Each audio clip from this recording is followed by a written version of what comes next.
So in the Garden of Eden, you discover that God came and created an ecosystem.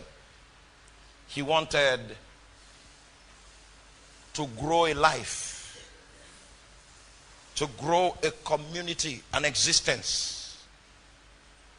And the hallmark of that community that God was trying to grow is the personality called man, that he gave the powers, the capacity to be able to enjoy the unbroken circle of the love that he had in himself all the way through eternity to the time where God decided to subject himself to the enterprise of creation.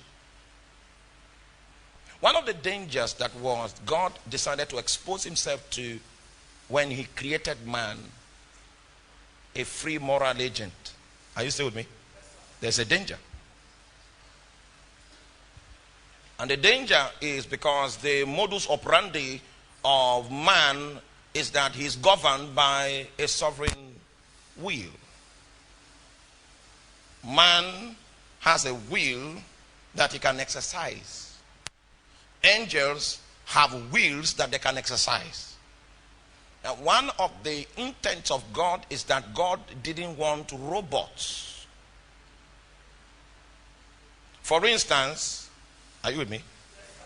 If I have an opportunity to fornicate and I refuse by an act of my choice to fornicate because of God, that is worship.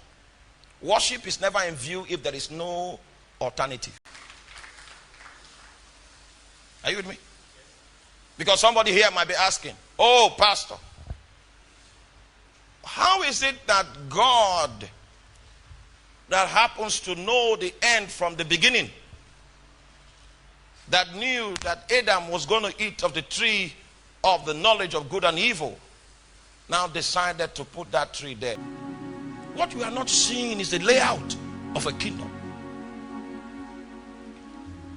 And in this kingdom, every being that God created that happens to have a will was tested. It was in the test that angels were tested, that a quadrant of those angels failed the test.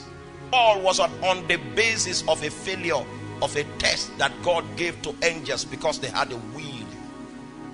Every angel that fell was an angel that exercised his will contrary to the will of God.